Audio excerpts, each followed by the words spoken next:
दिल्ली में यह बारिश की शुरुआत हो गई है। यहाँ खेल मंत्री के आवास के बाहर इस समय खड़े हैं, जहां पर मुलाकात चल रही है। 1 घंटे से ज्यादा का समय हो गया है, पहलवानों से बातचीत भीतर चल रही है और यहाँ बरसात विक्रांत स्टार्ट हो गई है। लेकिन इन सारी चीजों के बीच खिलाड़ियों को इंसाफ मिले, वो सबसे ज्यादा जरूरी है। नहीं, क्योंकि श्वेता अगेन आज रात को वो क्या लेकर जाएंगे? हाँ। आज रात को वो कुछ लेकर जाएंगे एश्योरेंस, या फिर कल सुबह फिर जंतर मंतर पर बैठेंगे? छोटे छोटे बच्चे हैं जो बैठे हुए हैं। द मोमेंट कल जंतर मंतर पर दोबारा जाकर ये बैठते हैं तो आप फिर चले जाते हैं वहीं पर।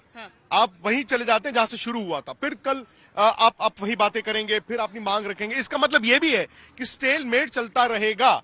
आज इनको कुछ एक ऐसा कहते हैं ना कूलिंग ऑफ, एक ऐसा निकालना होगा जहां पर कम से कम रेसलर्स किसी अश्योरेंस के साथ घर जाए। राहुल रावत को बुलाते हैं। राहुल, यहाँ पर क्या कुछ पता चल पा रहा है अभी? देखिए, फिलहाल मैं यही जानने की कोशिश कर रहा था कि मीटिंग और कितनी देर, क्योंकि मिनिस्टर ने आज इंटरवीन करके अगर मीटिंग बुलाई है तो उनका एक पर्पस है कि वो धरने पे दोबारा ना जाएं सुबह। पर वो फिलहाल एक रास्ता ढूंढा जा रहा है। बट वहां से ये खबर है, WFI ने ये साफ कर दिया है, उनका जो स्टैंड है वो ये है कि ब्रिजभूषण शरण बोल रहे हैं, क्योंकि वैसे भी उनको मार्च में उनका टर्म खत्म ही हो रहा है। तो वो बोल रहे हैं कि मैं ऐसी हालात में मैं नहीं जाऊंगा। अगर आपको जांच करानी है, आपको जो करना है आप कीजिए, मैं आप पूरी जांच में आपका सहयोग दूंगा, पर मैं ऐसे नहीं जाना चाहता। पर एक तो नियम होता है ना, एक तो नियम ये होता है कि कोई भी व्यक्ति अगर उस पद पर बैठा है कि वो किसी इन्वेस्टिगेशन को पर असर डाल सके, प्रभाव डाल सके, तो कभी भी किसी भी, सिर्फ खेल की बात नहीं है, कहीं पर भी ऐसा नहीं होता है। पेंडिंग इंक्वायरी तो वही है कि उनको ये आप कह सकते हैं कि पेंडिंग इंक्वायरी आप कह दीजिए, लेकिन वो ये कहेंगे कि भाई आप जनवरी चल रहा है, मार्च में मेरा टर्म खत्म हो रहा है। तो ये सारी बड़ी ऐसी चीजें हैं जो मुझे लगता है कि यहां से एक मूव बनेगा, लेकिन उस मूव को वो कैसे मानते हैं, खिलाड़ी कितने रिजिड हैं अपनी बातों पर, वो भी देखना होगा यहाँ पर। लेकिन धरने पर जो विक्रांत और मैं आज जब पहुंचे थे वहां पर, जब हमने सभी पहलवानों से जो मुलाकात करके लौटे थे, जो प्रतिनिधिमंडल गया था, उनसे हमने बातचीत की, क्या बातें सामने रखी हैं उन्होंने, वो सुनिए। एक लंबी लड़ाई है जिसकी शुरुआत जब हुई भी थी तो सबको मालूम था कि लड़ाई काफी लंबी हो सकती है। यहाँ सभी चेहरों पर लेकिन शिकन नहीं देखेंगे आप, चाहे विनेश हो, चाहे संगीता हो, चाहे बजरंग हो, चाहे साक्षी हो या फिर रवि। सारे खिलाड़ी देश के लिए पदक हासिल करते हैं, लड़ना जानते हैं, लेकिन थोड़ी सी इमोशनल आप दोनों मुझे दिख रही हैं।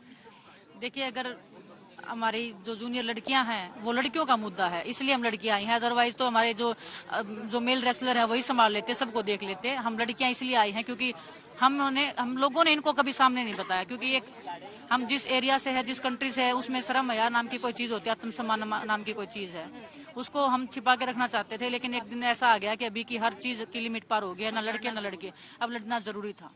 जो बातचीत हुई, ये बात रखी थी, जब आपको लगता है कि उस वक्त अगर सुन लिया जाता तो हालात इतने खराब ना होते? बिल्कुल। 2017 में मैंने फेडरेशन के खिलाफ में एक ट्वीट किया था, आप लोग अगर निकालेंगे मेरी ट्विटर से, उसी टाइम पे मेरे को अनडिसिप्लिन करके बैन कर दिया था। मैं अध्यक्ष जी के पास आई, अध्यक्ष जी ने एक दिन तो मेरे को बुलाया, उधर मेरे से बात की, मेरे को आंखें दिखा के डराया, जो भी उन्होंने मतलब बात क्या की वो डराना ही था। उन्होंने बोला कि हम कल फैसला करेंगे, कल आना। मैं कल फिर फेडरेशन में गई, सभी अधिकारी जितने भी थे उन्होंने बोला कि नेताजी के पैर पकड़ो, अदरवाइज तो आपका रेसलिंग का करियर खत्म है। मेरे को लिटरली उनके पैर पकड़ने पड़े थे। 2017 में मैं किस एज की थी आप देख लीजिए, आज से 5 साल पहले। जो प्राइम मतलब होता है, आज कोई बात हो पाई? अभी आश्वासन ही दिया गया है जिससे हम संतुष्ट नहीं हैं। हम चाहते हैं जो ठोस कदम होगा तभी हम यहाँ से वापस जाएंगे, नहीं तो ये लड़ाई आप वाली बात है जो आप बोल रहे थे कि कितनी लंबी चलेगी, क्योंकि जब देश के लिए लड़ते हैं तब पीछे नहीं हटते। ये तो हमारे जो जिसने सब कुछ दिया है कुश्ती ने हमें, उसकी लड़ाई, उसके बचाव की लड़ाई है। तो आपको क्या कहा गया है और आपकी मांग क्या थी आज? हमारी मांग है फेडरेशन को खंडित किया जाए, जो स्टेटों की फेडरेशन बना रखी, जिन्होंने अपने गुर्गे बैठा रखे, उनको भी खंडित किया जाए। सारा का सारा सिस्टम भ्रष्ट हो रखा है सर। पूरे इंडिया की कुश्ती, तभी तो हम बोल रहे हैं कि पूरा इंडिया की कुश्ती खराब होगी, बिल्कुल खत्म होने के कगार पे है।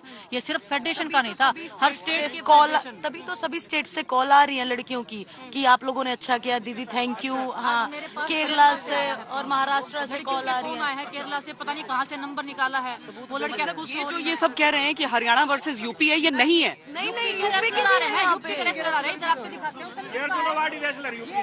ओलंपियन है, यूपी से और भी खिलाड़ी हैं।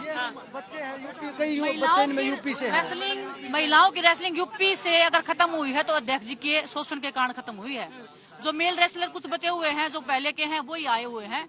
नहीं तो हम महिलाओं को भी आगे ले आते, लेकिन वो उनके क्षेत्र में रहती हैं, उनके गढ़ में है, वहाँ गुंडागर्दी ज्यादा होती होगी, उनको डर ज्यादा होता होगा, इसलिए वो लड़कियां सामने नहीं आ रही हैं। लेकिन हम उम्मीद करते हैं, हमें पूरी आशा है, अगर ये आंदोलन लंबा चला तो अध्यक्ष जी के लिए खतरा बढ़ता जाएगा। देखिए ना, कहते हैं एक दिन का आप ट्रेनिंग अगर मिस करती हैं तो 9 दिन पीछे हो जाती हैं, तो ये तो पूरे देश का नुकसान हो रहा है यहाँ पर। बिल्कुल पूरे देश का, देखिए ये बिल्कुल देश के प्रधानमंत्री जी को सोचना चाहिए, देश के गृह मंत्री जी को इस पे एक्शन लेना चाहिए। हम तो उन्हीं की उम्मीद आस पे बैठे हैं, उन्हीं के पॉजिटिव व्यवहार के कारण हम आज यहाँ बैठे थे। अदरवाइज तो फिर हम सहते रहते, खिलाड़ी मर जाते, खिलाड़ी आते जाते, हम आए हैं, कल को कोई और आएगा, ये तो सिस्टम चलता रहता। हम इसी उम्मीद आस पे आए थे कि देश के प्रधानमंत्री जी हमें इतना मान सम्मान देते हैं, छोटी से छोटी बात हमारी सुनी जाती है। अगर हम इतने खिलाड़ी साथ में इकट्ठा और हमें नहीं लगता था कि 2 दिन भी पूरे पकड़ पाएंगे हम, लेकिन उससे पहले सोल्यूशन हो जाएगा।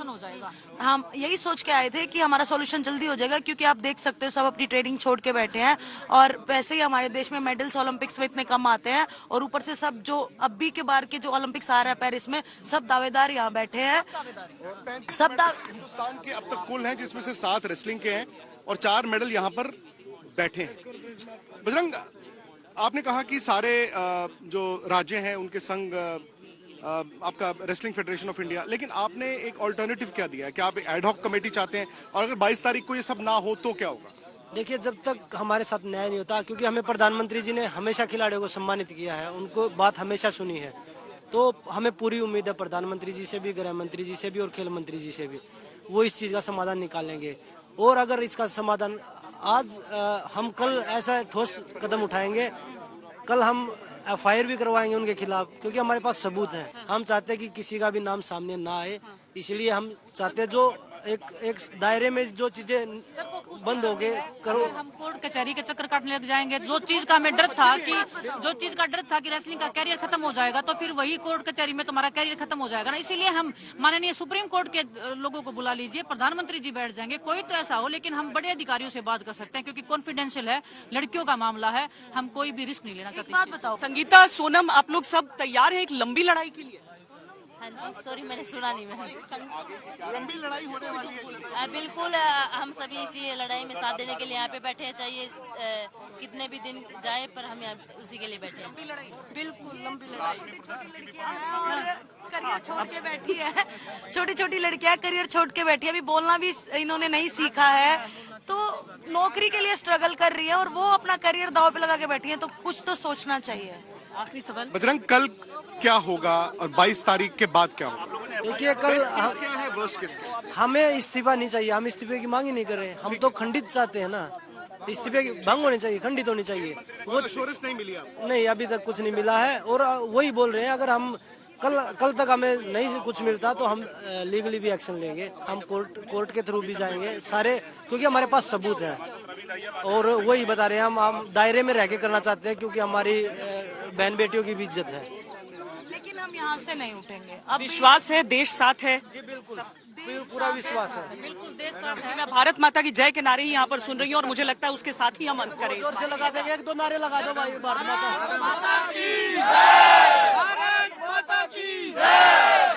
ये देश के लिए पदक जीतते हैं, और ये लड़ाई भी देश की ही है। इंकलाब जिंदाबाद, इंकलाब जिंदाबाद।